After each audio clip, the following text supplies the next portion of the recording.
Fala, gente boa! Então, mais um episódio do podcast do Clube de Ideias e Negócios. E vocês sabem, no mercado imobiliário é muito importante, você que compra um imóvel, você que vende um imóvel, é ter o cuidado de fazer a documentação correta, fazer o registro realmente de forma correta, completa, para que não haja problemas futuros para você. E exatamente preocupado com isso, nós estamos trazendo aqui uma pessoa que entende profundamente do mercado. Ele é inclusive do Colégio Notarial do Brasil, Seção Paraíba, é o novo presidente. Estou aqui com Lucas de Brito. Lucas, prazer grande em trazer você para cá. Eu fico feliz e vamos bater um papo aí conversando sobre o mercado imobiliário de modo geral, mas especificamente na sua área, evidentemente. Eu queria te perguntar o que é que tem de novidade aí para as pessoas que estão comprando. João Pessoa está realmente um boom de negócios aqui acontecendo, muita documentação necessária para que você que está vendendo, você que está comprando, para as construtoras. O que é que tem de novidade, os cuidados que as pessoas devem ter ao fazer uma negociação de um imóvel? Bom, primeiramente, obrigado, Ricardo, pelo convite e pela oportunidade de estar aqui batendo um papo sobre um assunto que me é tão caro, me é tão importante, que é o do mercado imobiliário e a sua relação com o dia a dia dos cartórios. Cartórios passaram a fazer parte da minha vida de forma mais direta de 2021 para cá, quando eu obtive a aprovação em concurso público. Foi o primeiro concurso público do Tribunal de Justiça da Paraíba para essa área e assumi o tabelionato de notas e registro de imóveis do município de Pilar, aqui próximo no Vale do Paraíba. E estou aqui agora também na missão, desde setembro do ano passado, de presidir a nossa Associação de Cartórios de Notas, que é o Colégio Notarial do Brasil. Então é uma satisfação poder trazer algumas das novidades, bater um papo sobre esse assunto. O CNJ está sempre editando novos provimentos. Da mesma forma, o Congresso Nacional sempre renova a legislação sobre a temática. E é muito importante a gente estar conversando sobre essas questões para que as pessoas tenham segurança jurídica na realização dos seus negócios. Eu tenho percebido que se fala muito que é uma facilidade com a questão até das inteligências artificiais e da comunicação que existe agora nas redes sociais. As pessoas têm mais facilidade e até dizem, você não precisa mais ir no cartório, você tira a sua certidão, você tira... O que é que você poderia informar sobre essa porque às vezes a pessoa está lá em Brasília, está em São Paulo, está precisando de uma escritura, ele precisa vir aqui, ele pode fazer lá no cartório de Pilar. Como é que é esse procedimento aí? Veja só, da pandemia para frente, né, houve essa revolução tecnológica no dia a dia dos cartórios. E no ano de 2020, especificamente em maio, o Colégio Notarial do Brasil, nossa associação, no Conselho Federal em Brasília, lançou a plataforma digital que hoje facilita a assinatura de documentos, escrituras públicas, procurações públicas, instrumentos particulares também, a partir do aparelho celular. É gerado um certificado digital notarizado, a pessoa baixa o aplicativo, é notariado, utiliza o aparelho celular e consegue assinar remotamente e participar de uma videoconferência para formalizar a sua vontade. E com isso, a necessidade de presença física nos cartórios está cada vez menor. Hoje não é mais necessário ninguém comparecer fisicamente a um cartório para realizar tudo aquilo que deseja. Basta que contacte o tabelião de sua confiança. Essa é uma atividade, uma profissão em que a confiança é uma palavra-chave. Por isso, a lei dos cartórios, que é a Lei 8935, confere liberdade de escolha. O cidadão, o usuário, pode escolher livremente o tabelião de sua confiança, entrar em contato com ele e dizer, estou precisando fazer uma procuração pública, estou precisando fazer uma escritura pública. Encaminha a documentação de forma digital, vai baixar o aplicativo, vai assinar. Cada CPF no Brasil só pode ter um certificado, então isso gera segurança.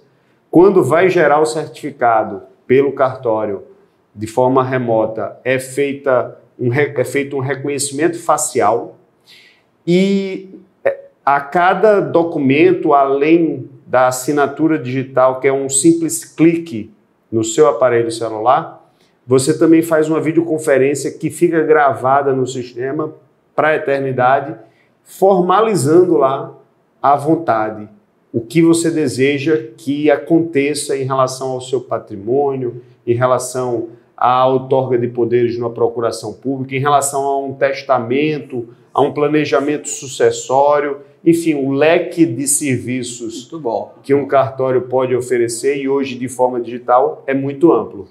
É bastante interessante. Então, pelo que eu entendi, você estando aqui em João Pessoa, ou estando em Brasília, em São Paulo, qualquer cidade do Brasil, você pode fazer uma escritura de um imóvel com você, por exemplo. Comigo, com um tabelião que for da confiança da pessoa. Com qualquer tabelião de notas devidamente titular, respondendo por um cartório, ele vai conseguir fazer. Que legal. Então, assim, muitas pessoas também ficam sem entender. Fala assim, escritura, fala em registro do imóvel, então, averbação. O que vem a ser isso? Qual a diferença que existe entre uma escritura e um registro do imóvel? Vamos lá. A escritura é uma forma pública de um contrato. Então, a escritura é feita por tabelião e ela pode ser feita pelo tabelião da livre escolha e confiança do usuário. Certo. Diferentemente, o registro é uma síntese que é lançada na matrícula do imóvel, reproduzindo o conteúdo essencial da escritura pública. Então, por exemplo, alguém está comprando um apartamento. Ele vai precisar fazer uma escritura pública, que é uma forma pública de um contrato, em que vai constar o vendedor com toda a sua qualificação, o comprador com toda a sua qualificação, do cônjuge, vai haver lá a descrição do imóvel que é objeto da compra e venda, estarão atendidas lá as exigências que a Lei 7433, que é a Lei das Escrituras Públicas, traz sobre certidões negativas, certidões imobiliárias. Então, esse documento, que a gente também chama de título, que tem uma forma de um contrato, mas é uma forma pública porque tem a participação de um tabelião, ele é a escritura pública. Pode ser feito, repito, por qualquer tabelião. Depois de feita a escritura pública, você precisa apresentar esse título no registro de imóveis da situação do imóvel. Então, se o imóvel está aqui em João Pessoa e for da Zona Norte, ele vai ser no Eunap Torres. Se for da Zona Sul, vai ser no Carlos Ulisses. Se for lá em São Miguel de Itaipu, vai ser no cartório Lucas de Brito, que eu titularizo e que abrange a circunscrição do município de Pilar, de São Miguel de Itaipu, de São José dos Ramos. Então, o registro, diferentemente da escritura, ele não é feito pela livre escolha, no local de livre escolha do usuário. Ele tem uma vinculação territorial com o município onde o imóvel está localizado. E esse registro é feito na matrícula. A matrícula é como se fosse uma folha que antigamente era em livros físicos.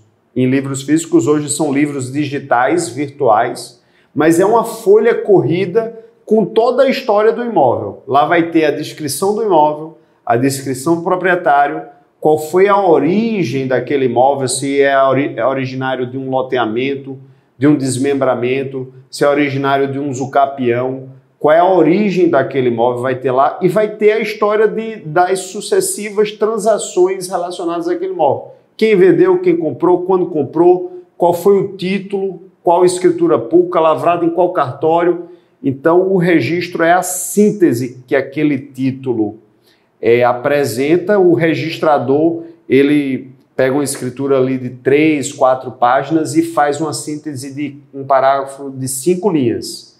Comprador, vendedor, preço do imóvel, faz a síntese e lança na matrícula. E o registro, ele tem essa força de transmitir direitos. Já a averbação apenas vai complementar dados. A averbação também é feita no registro imobiliário. A averbação também é lançada na matrícula do imóvel, nessa folha corrida do imóvel, mas a averbação ela não constitui direitos. não transmite direitos. A averbação apenas, digamos, está lá, Ricardo Paulo é o proprietário, mas ficou faltando o número do CPF de Ricardo Paulo na matrícula.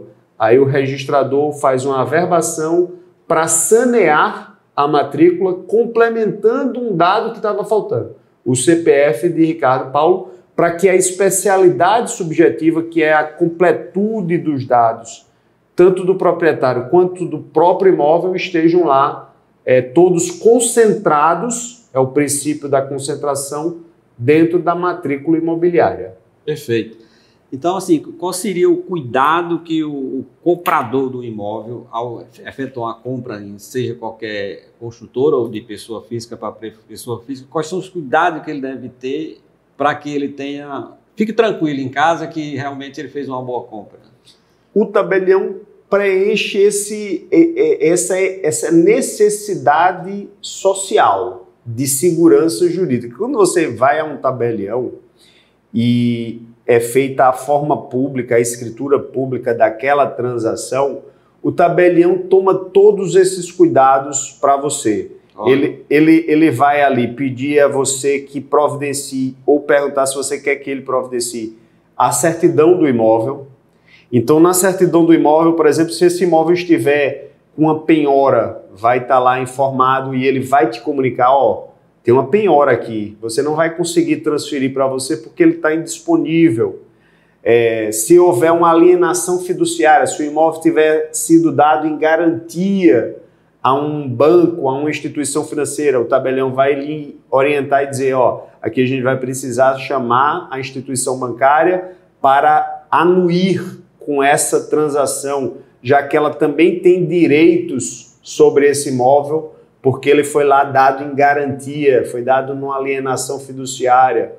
O tabelião vai também fazer uma pesquisa na Central Nacional de Indisponibilidade de Bens. É obrigado a fazer isso antes de finalizar a escritura pública, para ver se aquele CPF tem alguma indisponibilidade a ele vinculada, ordenada por qualquer juiz do Brasil inteiro. E aí ele comunica para o comprador, diz, ó, aqui você... Então, essa segurança jurídica toda, documental, quando você procura o tabelião, ele lhe dá essa garantia, essa segurança, ele vai lhe proporcionar todos os cuidados para que o seu negócio jurídico seja celebrado com total segurança e você não leve gato por lebre, não leve gato por lebre e depois não se arrependa de uma compra de um imóvel que você não vai conseguir usufruir.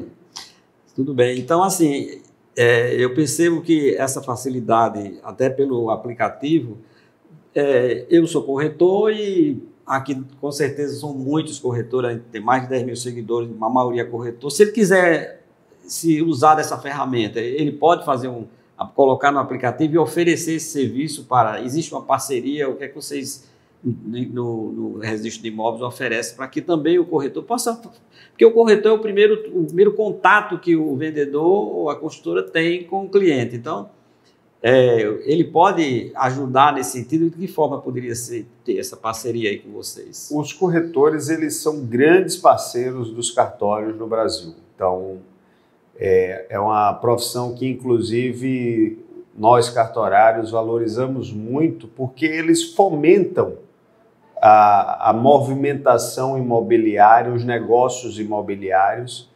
E, nesse sentido, nós tentamos facilitar ao máximo a vida do corretor. Todos nós, todos os cartorários, né? E aqui eu falo em nome dos colegas tabeliães de notas de toda a Paraíba. E como é que nós facilitamos? Nós tentamos absorver toda a parte burocrática para deixar o corretor de imóveis concentrado na realização dos negócios. Então, é muito ruim para o corretor ele ter que ficar preocupado em encaminhar para a prefeitura a documentação para o ITBI ser emitido e ele ter que intermediar o encaminhamento para o comprador do ITBI e depois ir atrás da certidão imobiliária e ter essa parte burocrática toda. Vocês fazem. Os cartórios absorvem para que o corretor fique livre e com tempo sobrando dele já pensar no próximo negócio. Ótimo, isso é muito bom. Ele praticamente conseguiu intermediar aquele encontro de vontades entre o vendedor e o comprador e o preço que foi ajustado entre eles. É só dizer, olha, agora nós vamos fazer aqui com o cartório do meu relacionamento, da minha confiança, aqui está a documentação, vou encaminhar para eles. Ele vai te auxiliar com todo o resto. Vai gerar o teu certificado, vai pegar as certidões, vai tirar o ITBI, vai te orientar, vai e tudo isso o corretor já está correndo para o próximo negócio e essa parceria é muito bacana, é muito importante. Muitas pessoas também não sabem, às vezes ficam preocupadas e fica com o seu contrato de gaveta, guarda o contrato em si de compra e venda e fica lá guardado e não quer fazer a escritura, não quer fazer o registro, achando que é um valor realmente muito alto. Que percentual é sobre como é que é cobrado essas taxas nos cartórios? Perfeito. As taxas dos cartórios, elas têm uma nomenclatura legal de emolumentos e elas se equiparam realmente a taxas e, portanto, configuram tributo.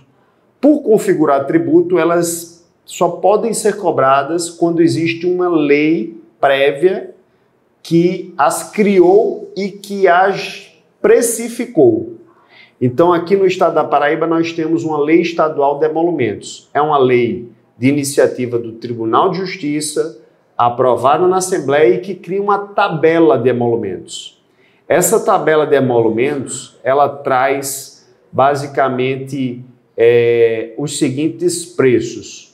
Em linhas gerais, escritura pública, 2% do valor do negócio, com um teto, então até R$1 milhão, 2%. Acima de 1 milhão, continua naquele teto de 2% de 1 milhão. Então não existe nenhuma escritura pública mais cara do que 20 mil e algumas poucas taxas na Paraíba. É o teto. Entendi. O negócio pode envolver um imóvel de 30 milhões. Não vai ser 2% de 30 milhões. Vai ser aquele teto, que é 2% de 1 milhão. E o registro é a metade disso. É 1%. Também com teto de 1% em cima de 1 milhão. Ou seja, aproximadamente R$10 mil é o preço limite de registro. Essas taxas que são criadas pelo Tribunal de Justiça, previstas anualmente, o Tribunal de Justiça as atualiza a cada ano, elas também trazem alguns benefícios. Então, por exemplo, a primeira aquisição financiada quando dá direito a 50% de desconto. Bom saber esse também. A primeira aquisição da vida da pessoa financiada. Traz algumas questões também que facilitam alguns tipos de procedimentos que antes só havia na justiça, também passaram a ser feitos em cartório. Isso ajuda na regularização de imóveis e no fortalecimento do mercado imobiliário. Então, para você que está nos assistindo, é bom saber que tira esse contrato de compra e venda da gaveta e faça realmente seu registro, porque tem essa preocupação também, né, de você ficar com ele guardado. Se houver algum problema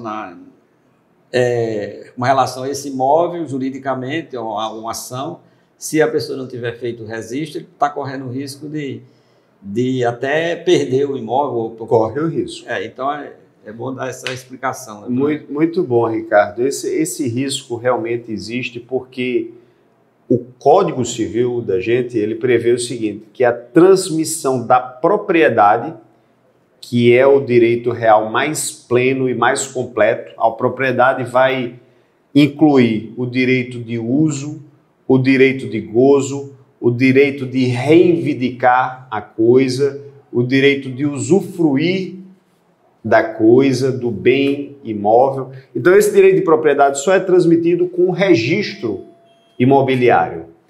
Quando você tem só o contrato, ali você passa a ser titular de um direito obrigacional. um direito aquisitivo do imóvel, mas ainda não é proprietário. E com isso pode ser que uma pessoa de má-fé, um proprietário de má-fé, venda para outra pessoa, essa outra pessoa vai e faça a escritura na sua frente, registre o imóvel e passa a ser na sua frente o proprietário, porque tem um princípio que é o princípio da prioridade. Então você pensava que era o proprietário porque tinha um contrato particular, não é o proprietário, o cara de má-fé vende para outra pessoa, comete até um crime, a outra pessoa de boa-fé não sabia o que estava acontecendo, registra no nome dela, vira proprietário, daqui a pouco entra com ação contra você para você sair de dentro do imóvel e você vai ter que se socorrer de uma ação só de indenização contra aquele de má-fé, mas perdeu o imóvel. Porque o que vale é o registro da matrícula. O que vale é o registro dentro da matrícula, é o que confere publicidade, segurança jurídica e o que precisa ser, portanto, é uma economia, é o barato que sai caro. Economizar com registro, com escritura, muitas vezes se torna aquele barato que sai caro. Não vale a pena.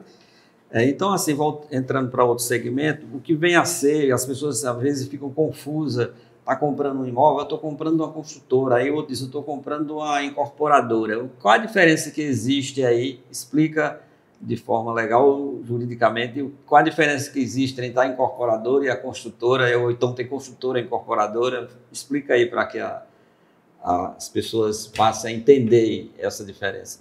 São duas atividades, a incorporação imobiliária e a construção, que podem estar concentradas numa só pessoa, mas podem ser desenvolvidas por pessoas distintas. Vou dar um exemplo. Digamos que eu tenho um terreno que o mercado imobiliário está de olho. E algum colega meu dessa área, ele sabe fazer negócio. Então ele vislumbra aquele terreno, é interessante, eu vou comprar de Lucas, vou mandar fazer um estudo de potencial, de viabilidade para ver o que dá para construir ali, faço um projeto de arquitetura, apresento para uma pré-análise da prefeitura, faço um memorial de incorporação com todas as certidões e tal, e a incorporação é você, portanto, conseguir prever o que vai ser realizado ali e fazer todas as intermediações, esses negócios intermediários para realizar aquilo. Mas não necessariamente você precisa construir. Pode esse incorporador que comprou o imóvel, desenvolveu o projeto, aprovou a pré-análise, sabe o tipo de empreendimento, se vai ser comercial, residencial, uso misto, vê o melhor produto para o mercado, ele pode simplesmente contratar uma construtora, pagar a construtora para administrar a obra, para realizar, para ter o seu mestre de obra, o seu pedreiro, comprar um material, fazer a edificação, mas a venda das próprias unidades futuras, depois do registro da incorporação, do registro do RI dentro da matrícula, continuar sendo do incorporador. O incorporador pode continuar vendendo, ele só paga ali uma taxa de administração, o mercado imobiliário, inclusive, trabalha ali com 15%, mais ou menos, do custo total da obra, para que aquela construtora administre a obra, tem aquela SUI ali para gerir mestre de obra, pedreiro, compra de material, tempo de cronograma de obra ali é a construtora. Mas o incorporador é quem idealizou o negócio, eventualmente quem continua vendendo as unidades. Agora, às vezes, tudo se concentra numa só figura. E incorporador. A pessoa faz a incorporação, a construtora incorpora para ela própria e ela própria constrói, sem terceirizar a construção. Entendi. Então, essa é uma distinção interessante para a gente estar trazendo aqui para o pessoal que acompanha muito importante, o podcast. Muita gente não entende essa diferença que existe, que é importante. Quer dizer, o incorporador, necessariamente, ele não precisa ser dono de nada, ser dono de imóvel, ser dono de... Apenas ele tem a ideia e é um incorporador e faz o que você falou, a permuta ou compra, necessariamente ele nem precisa comprar, ele faz essa negociação e paga aí também em forma de de resultado financeiro do que está sendo vendido o imóvel, ele paga o proprietário do terreno. Então, é importante que você quer ser um incorporador também, então tem essa facilidade, não há necessariamente que você tenha um patrimônio, seja dono de uma área para poder construir, né? Você pode fazer essa incorporação em parceria com outro proprietário. Exatamente. Então, assim, eu particularmente estou já bem, muitas informações, eu não sei se você tem alguma coisa mais a acrescentar de novidade aí no mercado, alguma coisa nova que está trazendo aí para desse segmento nosso que nós estamos falando, de registro de imóvel, o que é que você tem aí para nos acrescentar mais? Nós estamos, Ricardo, desde o ano de 2007, vivendo uma extrajudicialização de matérias, inicialmente só consensuais, mas hoje mesmo matérias litigiosas do judiciário para os serviços auxiliares dos cartórios. Os cartórios são serviços auxiliares do Poder Judiciário. E nessa condição, inventários passaram a poder ser realizados em cartório e, num primeiro momento, o inventário não poderia ter testamento nem menores. Atualmente já pode ser com testamento e menores, é uma novidade do CNJ de 2024. Uso capião extrajudicial passou a ser possível também de forma bem recente, é o artigo 216-A da Lei dos Registros Públicos, uma novidade aí dos últimos 5 anos, e melhor até dos últimos 3 anos, que permite que em cartório seja feita uso capião. Nós estamos vivendo um tempo de regularização fundiária urbana intensa, REURB.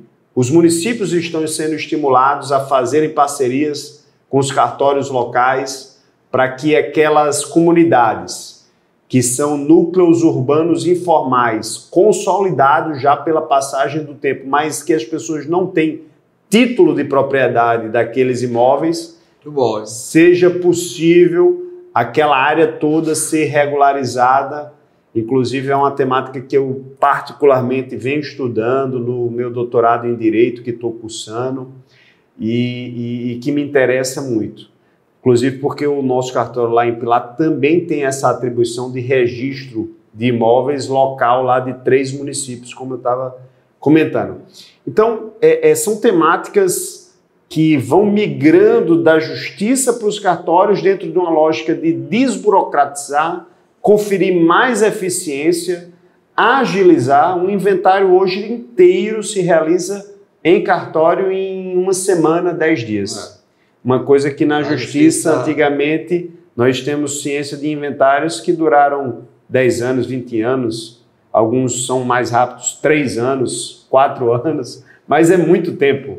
Para o século XXI que nós estamos vivendo, as pessoas são mais imediatistas e, com razão, querem mais eficiência, e os cartórios têm sido uma boa resposta de eficiência para o cidadão. Tá bom, doutor Lucas, eu estou super satisfeito, eu acho que ficou tudo bem esclarecido. Eu acho que foi um dos bate-papo aqui, em termos de imóveis, de legalização, de regularização, de saber a diferença que existem essas dúvidas realmente muito grandes, as pessoas não sabem o que é uma escritura, o que é um registro, e aí você deu uma verdadeira aula aqui para todos nós. Eu agradeço e aqui está sempre à sua disposição quando precisar. E eu recomendo aí, não precisa falar mais nada, que vocês já ouviram aí o potencial de conhecimento que tem o Dr. Lucas aí. Muito obrigado pela oportunidade, Ricardo. Eu fico à disposição. Se tiver outros momentos como este, pessoal, eventualmente encaminhar para vocês daqui do podcast dúvidas ou outras sugestões temáticas, a gente está sempre à disposição para voltar aqui e trazer. Como você viu aqui, é um clube de ideias e negócios. Então, você, a partir de agora, faz parte do clube de ideias e negócios. Nessa área, você já vai ser o mentor sempre aí para dar essas orientações, que é o primeiro que eu estou trazendo realmente dessa área. Então, assim, você já passa a ser sócio do clube de ideias e negócios, depois vai receber sua carteirinha. Então, é isso aí, pessoal. Mais um episódio. Então, só tenho a agradecer a vocês e que Deus nos abençoe. Amém.